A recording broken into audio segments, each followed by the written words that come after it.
Bismillahirrahmanirrahim. Qul huwallahu ahad, Allahus samad, lam yalid wa lam yulad, wa lam yakul lahu kufuwan ahad. Assalamualaikum warahmatullahi wabarakatuh. Sebelumnya terima kasih kepada sahabat yang telah mampir ke channel ini. Mohon bantu support channel ini dengan memberikan subscribe, karena insya Allah akan menjadi amalan bagi kita bersama. Seiring perubahan zaman, manusia mulai menciptakan teknologi-teknologi yang super canggih, hingga manusia memikirkan bagaimana terjadinya atau terbentuknya alam semesta.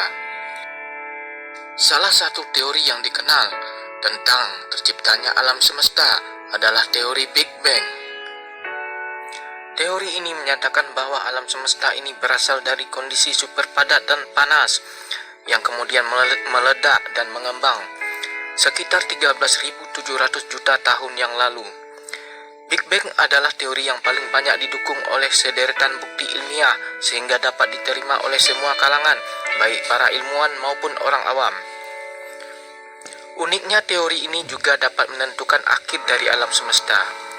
Teori Big Bang pertama kali ditemukan oleh Abby Geiger Lemaitre, seorang kosmolog asal Belgia pada tahun 1920-an. Menurutnya alam semesta ini mulanya berasal dari gumpalan superatom yang berbentuk bola api kecil dan ukuran yang sangat kecil.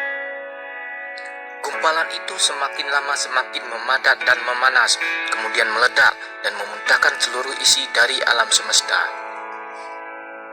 Kemudian Big Bang melepaskan sejumlah besar energi di alam semesta yang kemudian membentuk seluruh materi alam semesta dan kemudian berkembang hingga menjadi bentuk yang sekarang. Atom hidrogen terbentuk bersamaan saat energi dari Big Bang meluas keluar.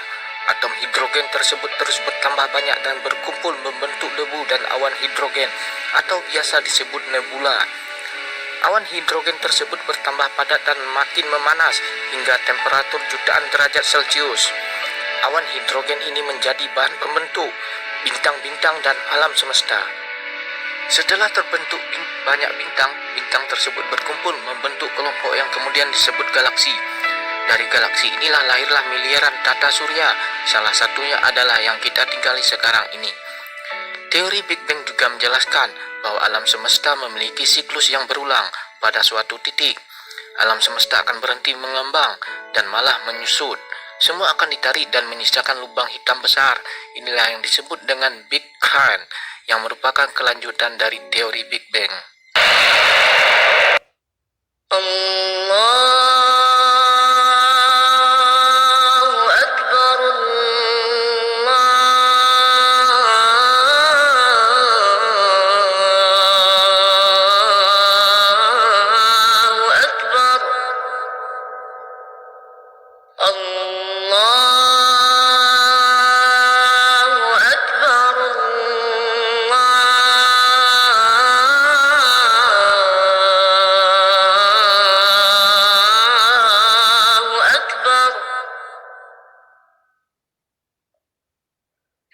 Jauh sebelum manusia mengenal teknologi, Allah telah berfirman dan menyampaikan kepada Nabi Muhammad melalui kitab Al-Quran.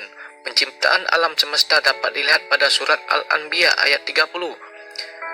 Dan apakah orang-orang yang kafir tidak mengetahui bahwasanya langit dan bumi itu keduanya dahulu adalah suatu yang padu. Kemudian kami pisahkan antara keduanya, dan dari air kami jadikan segala sesuatu yang hidup. Maka mengapakah mereka tiada juga beriman? Sesungguhnya Tuhan kamu ialah Allah yang telah menciptakan langit dan bumi dalam 6 masa.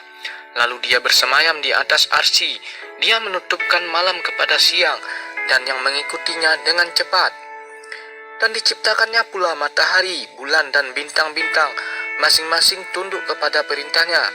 Ingatlah, menciptakan dan memerintah hanyalah hak Allah, Maha Suci Allah, Tuhan sekalian alam. Bumi sebelumnya adalah planet yang mati dan Allah menghidupkannya dengan menurunkan air dari langit. Dan Allah menurunkan dari langit air dan dengan air itu dihidupkannya bumi sesudah matinya.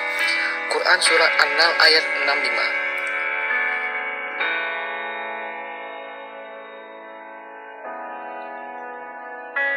Dan kami turunkan air dari langit menurut sesuatu ukuran, lalu kami jadikan air itu dan menetap di bumi.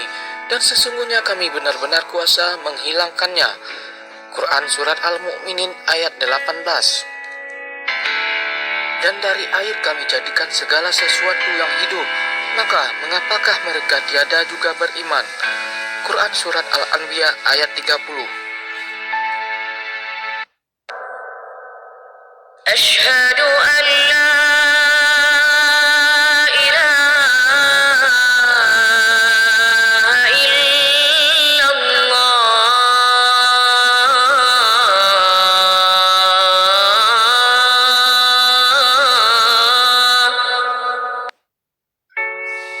Dan masih banyak ayat-ayat lainnya yang menerangkan tentang penciptaan alam semesta.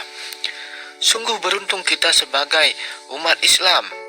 Lantas, pantaskah kita menyombongkan diri terhadap Sang Pencipta?